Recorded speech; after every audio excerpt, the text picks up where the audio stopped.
Hello everyone, welcome back to Behind the Tune, back at the inaugural People's Party Festival with Western Sydney's own Daniel Tonik. How you going, mate? Good, man. Yourself? Good. How's it feel like to play at the inaugural People's Party Festival? Dude, it's amazing. The boys have done a really good job setting all this up, the whole crew. I was saying to them yesterday night when walking in, the feeling you get walking into a festival, hearing the music in the distance, the nervous, the butterflies. I'm like, I haven't felt that in a long, long time, but walking into the festival last night and even today, man, I'm just like super excited to be here. So, and even to be on the lineup, man, it's an honor. Definitely an honor. What was the last festival you attended?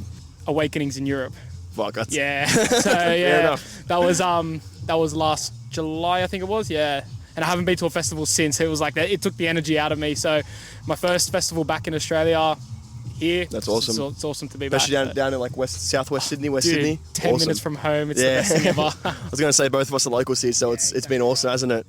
All right, I've got a couple of questions lined up for you that I want to ask. So the first one is, describe your music journey to all the listeners. My music journey. It's just that. It's just a journey. Man, I started DJing when I was 13 years old, so we're back in 2009. It was my little escape during school and stuff. My dad was a DJ, but naturally you used to watch him on the turntable, so I naturally picked it up. After that, I just stuck at it throughout school. Picked up producing at the end of year 11. I did it for my major project in school, music and multimedia. And then after that, I decided this is what I wanted to do, and I've been producing since 2012, DJing since 2009, and it's been a hell of a journey. It's taken me overseas, which has been amazing. It's taken me across all of Sydney, and I'm really grateful for the opportunities that have come up during my time as a DJ and producer. What's the biggest lesson that you think you've learned in that span? Biggest lesson? Definitely staying true to myself. Back in the day, maybe like early 18, 19 years old, I was always about playing for the people, playing what the people wanted to hear. It was all about the bangers and whatnot. I took a step back and realized, you know what, let's put a bit of what I want to do, even into my productions as well. Being true to myself, true to what the stories that I want to convey, especially, you know, in production or even in a DJ set, I consider it a story. I want to tell a story. So being true to myself, it definitely helped to build a new audience in my own niche with my own specific genre, and it's been amazing just sticking to the idea of being true to myself. Yeah, awesome. I think that's really good advice. I think everyone, the consensus is staying true to yourself. It's hard to stay true to yourself. Definitely, especially in the ever-changing industry. Yeah, you want to sort of try and stay as relevant as possible, and sort of staying true to yourself might mean that you need to step off what's hot and what's actually popping at the moment. But like I said, I stuck at it, and it's been very rewarding. Yeah, that's awesome. Well, you mentioned that your music journey sort of taking you overseas. Last summer in Europe, you held a residency at Mykonos Boat Club. How did that relationship sort of start, and how did that opportunity to get that residency sort of... Funny story, that one. The boys and we went on a boys trip to Europe in 2019, and we're sort of pre-planning what we were going to do in Mykonos. And one of the boys found this party. They were like, look, it's €90 all you can drink. Let's get some tickets. We're like, no worries. As a joke, they said, Daniel, why don't you try and see if you can get a set? I was like, look, what's the worst they're going to say? No. So I hit them up, sent them a few mixes, and I said, look, I don't want to get paid for it. I just want to have an opportunity to play. And they said, yeah, no worries.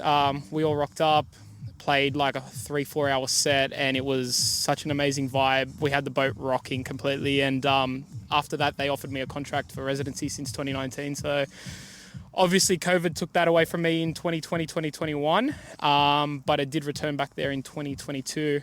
To resume the residency, and it's been ongoing since. So you've been doing that since 2022 now? So yeah, 2 years? Yeah, every year since 2022. Are you doing it this year? Probably not this year, depending how it goes. I'd like to, but I spent a lot of time in Europe last year, and it just cost a lot of money. So for sure. I was there for about 3 months, so I think I might want to just dial it back this year, focus on the production, focus on the music, and then go back next year.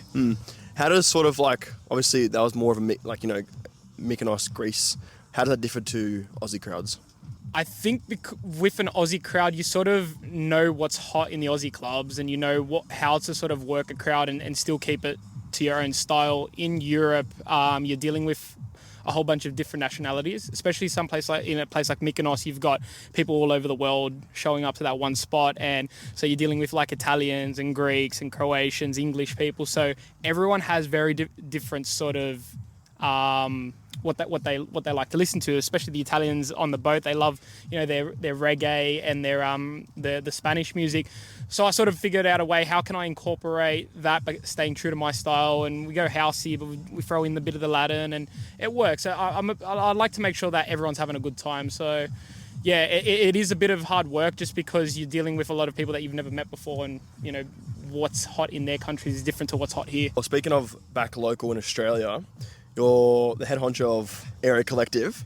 What is Area Collective, and what were your motivations for starting it? The Area Collective, it was just a bunch of mates wanted to get together and throw a party. This was in the middle of lockdown.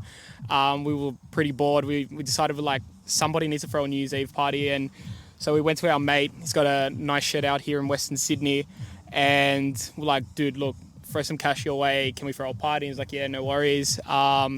It was just a bit of fun, just so we could, enjoy ourselves. We've been stuck in lockdown.